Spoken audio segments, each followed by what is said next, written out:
Hello and welcome to the New Hampshire Driving Towards Zero Forum on distracted driving and driving under the influence. My name is Kimberley Haas. Today I'm joined by two gentlemen with State Police who are going to be talking on this subject area. I'll start by having each of you introduce yourself to the audience at home. Sure. My name is Matt Shapiro. I'm a sergeant with the State Police. I work at a Special Services Highway Safety Unit. And I'm Russ Conte. I'm a major with State Police and I run the Field Operations Bureau. Well, welcome to our program today. Maybe we could start by talking about the definitions of distracted driving and of driving under the influence. Let's start with distracted driving. What does that really mean? Distracted driving would pertain to anything that's distracting you from the primary role that you have at the time, which is driving the car. That could be any number of things. Could be related to cell phone use, texting, eating, putting makeup on, etc. Okay, and why is distracted driving so dangerous? Well, driving is a complex task, and it requires your attention to be focused on the task at hand. If you have another distraction that's preventing you from paying attention to what you're doing, you may wind up having driving behaviors that could become more dangerous and relate to accidents such as speeding, swerving, inappropriate lane use, etc. Yeah, when you're focused on something that's not the road in front of you, it's pretty easy to go off the roadway or become involved in a crash. Now, you went over some of the major things that people think of when they think of distraction while driving. But let's bring that out a little bit more. Why is like cell phone use particularly bad while we're driving? Does it take our attention off the road? Is it the using the actual device? What is it? It's a combination, and I think that's the best way to look at it. Is if you look at distracted driving as a whole, it's a combination of a lot of factors, and they can be broken down to what's distracting you mechanically, what's cognitively distracting you, and it's like any other important task that you do. And you've been told this since you're very young, and we're all kids. Pay attention. If you want to learn something, make sure you focus on it. And I think we're asking people to focus on the task of driving. Anybody that's got their driver's license goes through a process. You're not handed a license. It is a privilege. Being on the roadway is something that not only affects your safety, but everybody else's. So when we talk about the components of distracted driving, we're really talking about all those things that you were trained, you were groomed to do as you went through the process. From when you were very young and you recognized that your parents drove you, there was a reason that you had to be a certain age to obtain a license. And I think at that point in time, people not only recognize it, they connect with it, and then what happens is that connection can erode. You get comfortable. As you get comfortable with doing anything in your life, driving is, and at that point in time, given that, the technical abilities that everybody has, the communications ability we have, we are a much more connected society than we've ever been. And I think that's the stuff that adds to it. So the distraction is done on many levels, and I think a lot of it involves you actually recognizing that you could be distracted. Anybody that's ever driven a car and sneezed, just before you sneeze, you have that couple of seconds where you know you're not looking where you should be looking, and the first thing you do is you snap your head back up. What happened? Now that was probably tenths of a second, but people would think of nothing to go and either see who sent them a text, see who's calling them, and that takes much longer. So I think it's what's acceptable. It's what's acceptable as a level in society and what's socially acceptable. And social media has become such an integral part of it, as I think that that's really driving it. And that's one component. The component of impairment, Sergeant Shapiro will give you some stats on that. The component of impairment is a lot of things. Not only is it a distraction that you have, the inattention, but it's now use of impairing substances. It's getting yourself in a position where you ingest something that in of itself impairs your ability to pay attention. And I guess in a nutshell, that's kind of what we talk about when we talk about distraction. And I think everyone has to realize, and that includes us, Our families, we all drive on the same roads when we're working and when we're not working. So we have to all recognize, you know, what the factors are, and we have to make a concerted effort. Everybody does. And whether or not you're talking on a cell phone, you're keeping yourself from ingesting anything that would impair you. You're keeping yourself from driving fatigued, which is another certainly component of it. You have to really make a decision when you get in your car that you're going to be part of not only your own safety and the responsibilities you have to your family or who may be a passenger, but everybody else. You're responsible to them too. And you're responsible to everybody that travels. I think that's why it's so important that we look at some of these statistics. The breakdown that I got in preparation for this show says that 65 miles per hour equates to traveling about 95 feet per second. So if you're looking at your phone for even a couple of seconds, that's quite a distance that you've traveled without paying attention to the roadway in front of you. What are some of the other statistics that you gentlemen have brought to the table to drive home this point about not using your phone when you're on the road? Just to expand on what the Major was saying, basically there's 3 types of impairment that come out of cell phone use. You have mechanical impairment, you have visual impairment, you have the cognitive impairment, and that you're thinking about something differently. The reason why texting while driving is so impairing and dangerous is because it includes all 3 of those. So you have someone who is focused on the phone, they're actually mechanically manipulating it, and they're also thinking about something other than driving. The statistics that have been put forth relate to the seriousness of crashes with texting is that engaging in that behavior makes it 8 to 23 times more likely that you would be involved in a serious crash. Now, if you look at just cell phone use, whether it's hands-free or even using a headset, the statistic is that it makes you 4 times more likely to be engaged in a serious crash, which is approximately equal to a 0.08 BAC as far as impairment by alcohol or drugs. Yeah, that's a really important point. And we'll bring together some of the correlations between distracted driving and driving under the influence for the audience later so they can really see that they're both very, very dangerous. What are the laws right now regarding cell phone use in the vehicle? Is it illegal to talk on the phone while driving, and is it illegal to text on the phone while driving? It is not illegal to use your cell phone while driving. However, it is illegal to text while driving. And that's the law in New Hampshire. There is some states that have banned, I believe 19 states have banned cell phone use in its totality in a vehicle.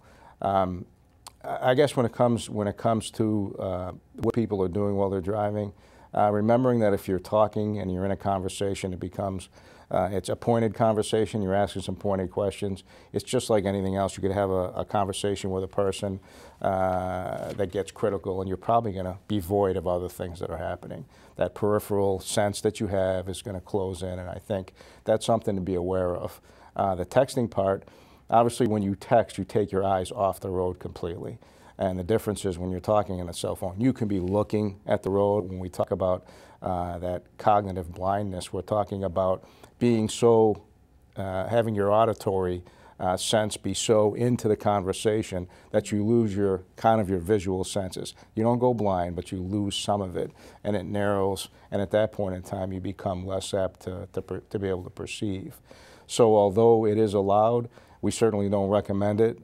We don't recommend everybody on their cell phone while they're driving, but we think it certainly, at this point, New Hampshire feels it's the lesser of the 2 evils, and that is in cell phone use. So texting is against the law. However, using your cell phone is not. Yeah, and that's some of the culture that we're hoping will change through programming like this, so people will realize just how dangerous these behaviors are. And I hope everybody at home takes the opportunity to go to the website for the New Hampshire Driving Towards Zero project. It's nhdtz.com. There's a lot of very useful information. There's a memory wall, and you can take the pledge to assume personal responsibility and drive safer in many different ways. There's so many different things that we can all do in order to make sure that, like as you said, everybody on the roadway, their shared roadway, gets to where they want to be safely. Now, let's talk a little bit about driving under the influence. What does that mean? What's the definition of driving under the influence? If I could just add one more thing about cell phone Yeah. use. I think nationally, what you're seeing is you're seeing more of a movement going towards hands-free, but also there's some segments of the population that have total cell phone bans. There's a number of states that have youth operator licenses or young drivers, 16, 17, 18, 19 years old, that have no cell phone being allowed to be used at the time in which they're driving under those restrictions. Also, a number of states have a complete cell phone ban on bus drivers.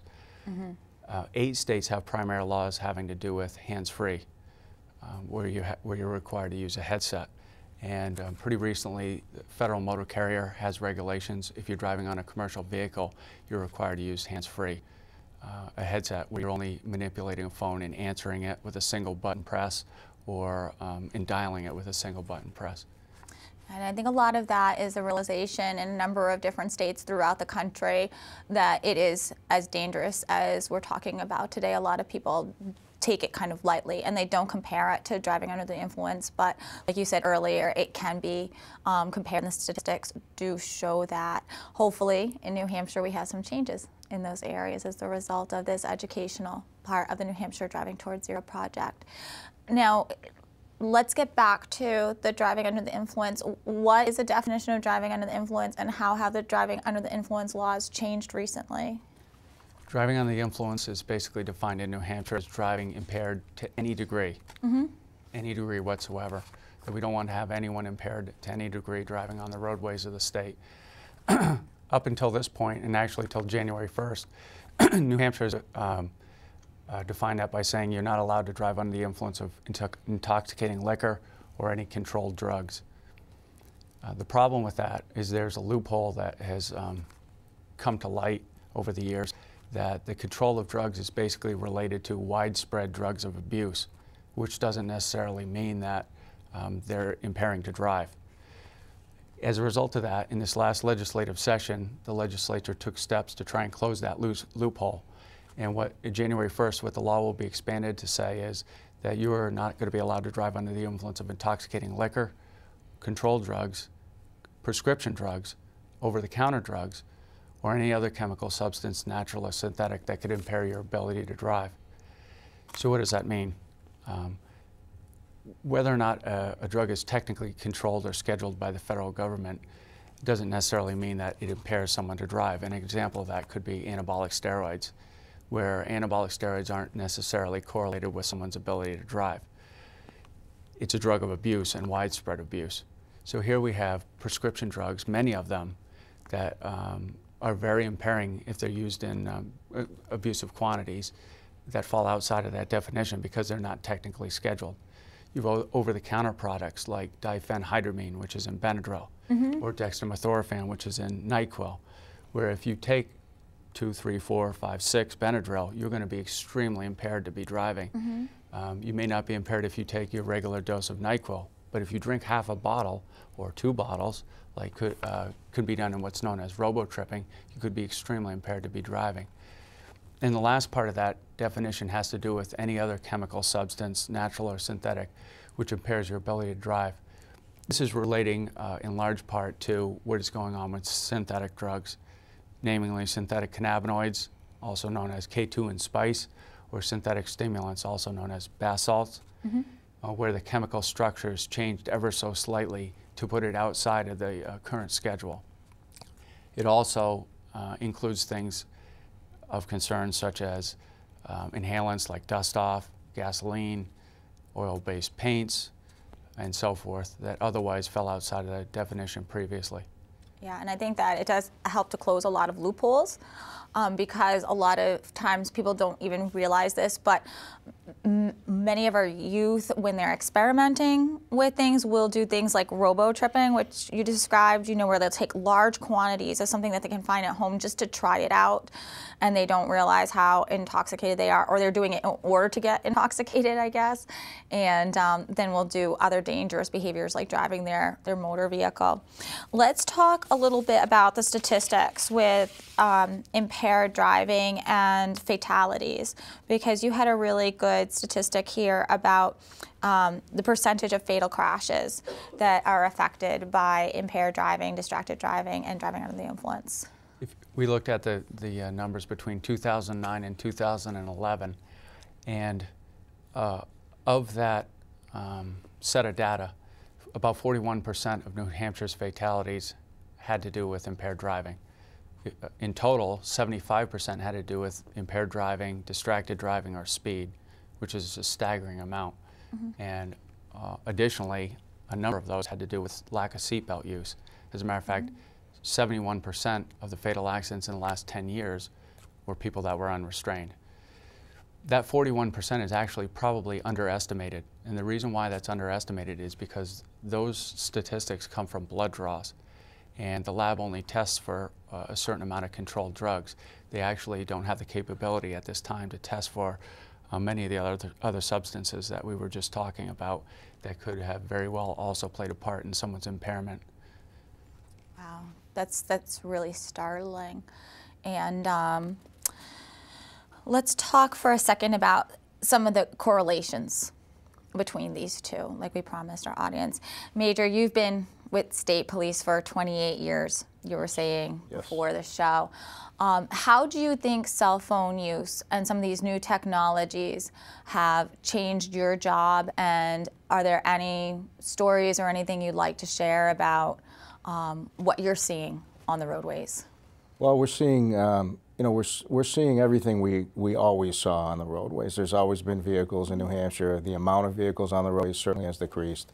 What we are seeing is we're seeing vehicles that have a lot more high-tech equipment in them, and that includes, vehicles that are driven by police officers. This is something we have to be aware of, just like we're asking everybody else to be aware of it.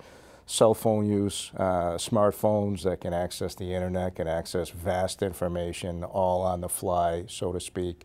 Those things have all worked into the program, and as much as they've become a hazard. Well, they've certainly helped out in a lot of other areas. There's great ways to message. There's great ways to message people when they have smartphones, and there's programs set up nationwide to let people know what's happening if there's an emergency, there's a disaster, and I think those things we have to embrace and have embraced. And the other half of it really is the balance that exists between what we have in our lives, what brings us forward, and the recognition that driving and some of the other things we do where we take not only our own life but other people's lives in our hands is something that we have to keep on that pedestal, and we have to make sure that we're not only aware of what we're seeing, but aware of everything combined that affects it. So we're seeing some things that thank God aren't tragic but comical in the times where we've had extra patrols on the roadway during Safe Commute and some of the other operations we've had people reading the newspaper and reading a book and eating breakfast and all those things that sound, for me to say them, sound a bit ridiculous but unfortunately are true. And I think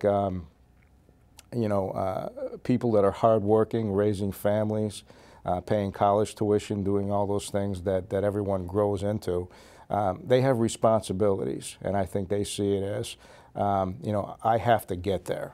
These are the only 3 minutes I have to have something to eat. This is the only, and I think these same people are not, they're not criminals, and we recognize that. We recognize that anybody can be in that spot. Nobody plans to be in an accident. Nobody plans to be in a dangerous situation or create a situation that's, that's dangerous or difficult. And I think once we have contact with these people, and I think law enforcement in New Hampshire does a tremendous job of contacting people and passing on information.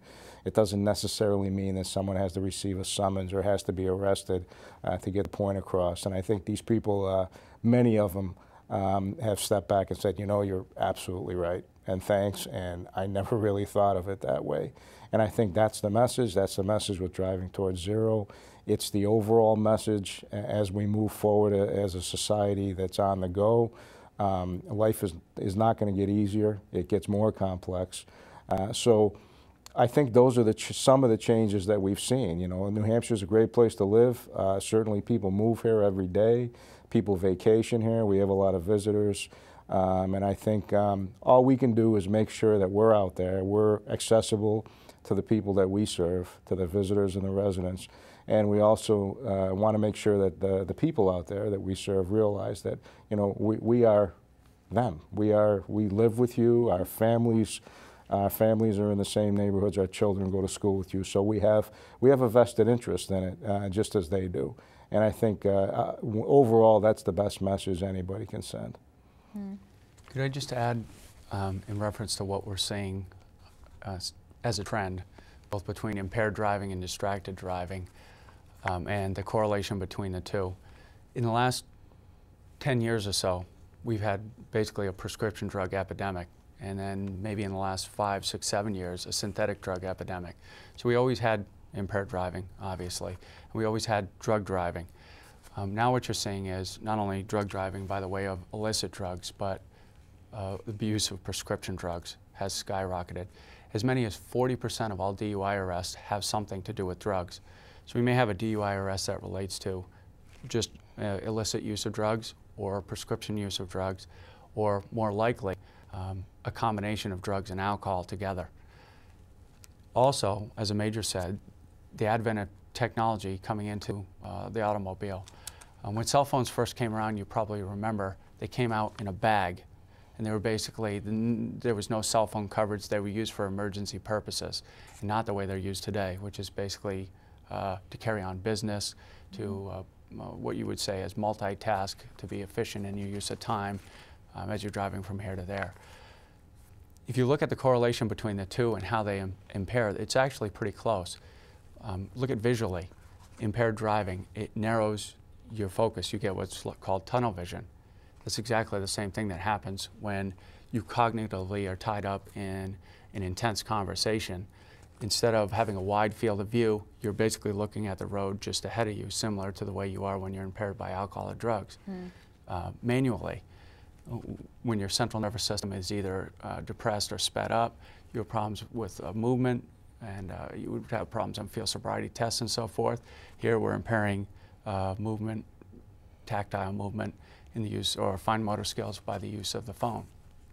And then the last one is cognitive impairment. Of course, the slowing down or speeding up of the central nervous system from impaired driving. Exactly the same thing happens in a way through distracted driving, in that both driving and using the phone are cognitively complex tasks. And as a result of that, you don't really truly multitask. What you do is you toggle between the two.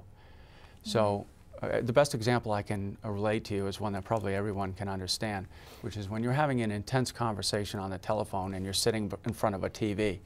You look at the TV, but you're really not paying attention to what is said on the show. You're listening to what's going on, and when you're having an argument and so forth.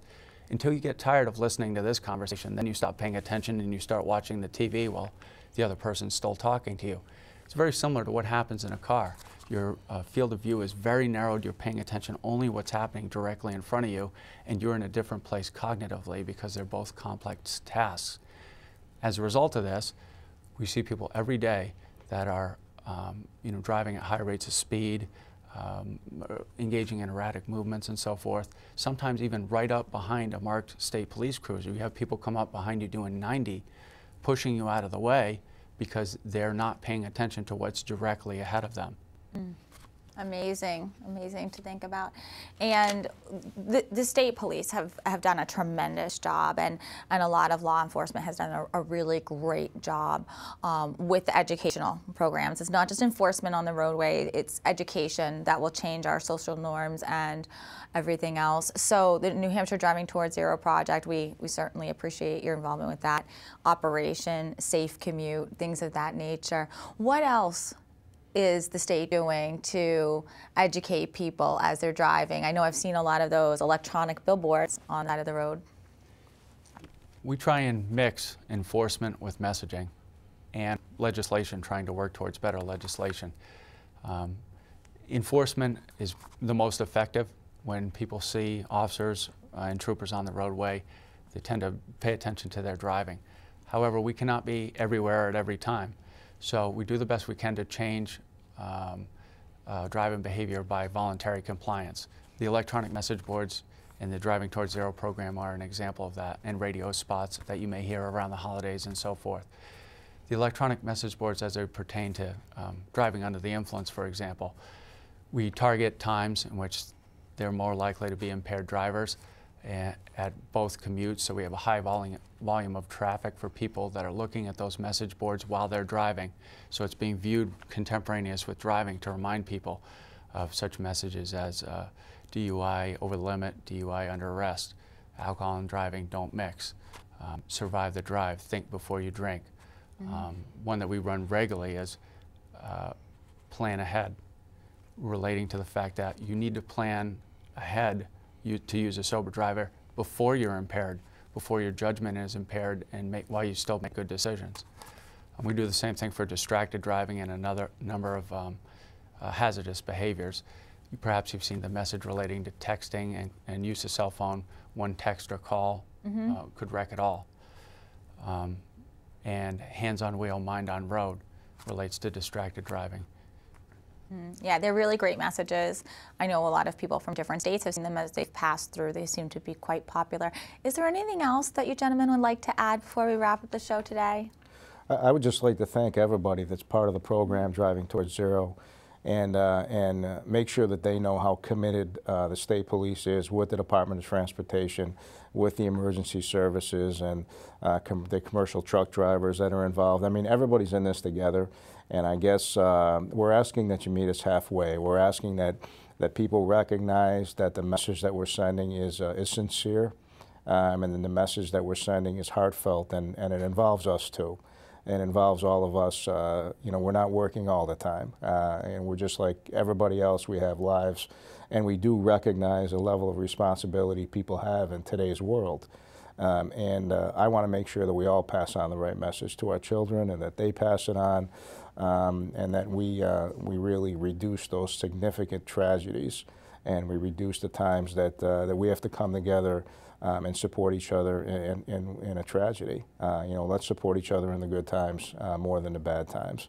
And so we are committed, and we're very thankful, and we're very thankful to people for being generous with their thoughts. And let us know. There is a lot of ways you can reach us through the Department of Safety. We have a website. We have a radio show here in New Hampshire State Police. We try to message to the people that we serve and the visitors. And I think the best thing that's going to come out of this is communication. And I really think this problem will not be solved without it. It's got to be good, concise communication that people think is heartfelt and sincere. And that's the goal. I would like to make the point that most of the serious collisions and fatal accidents that we have are preventable. Very few accidents are actually just accidents. They're actually collisions or crashes. Every once in a while, someone does have a moose that steps out in front of them on the roadway, and it's unavoidable. But like I expressed to you before, 75% of these fatal crashes are caused by 3 things, and 4 actually if you add in seatbelts: impaired driving, distracted driving, and speed, and then lack of seatbelt use. It's easily preventable. We're just looking for buy-in from the public to understand that these are preventable, and that especially if you plan ahead and you leave adequate time, you'll be less likely to speed. If you plan ahead and provide yourself with a sober driver and a way to get home, you'll be less likely to drive while impaired. In distracted driving, it's the same thing. If you manage your time wisely, you can try not to use your cell phone while you're driving, whether it's hands-free or using a headset or text messaging. And hopefully people will voluntarily surrender their cell phones while they're driving. That would be a wonderful thing to have everybody paying attention to the road, especially during commuting hours. Well, thank you so much for watching this program today. Like I said earlier, make sure to check out the New Hampshire Driving Towards Zero website. It's nhdtz.com, and take the pledge to be a more responsible driver. Once again, my name is Kimberley Haas. Have a great day.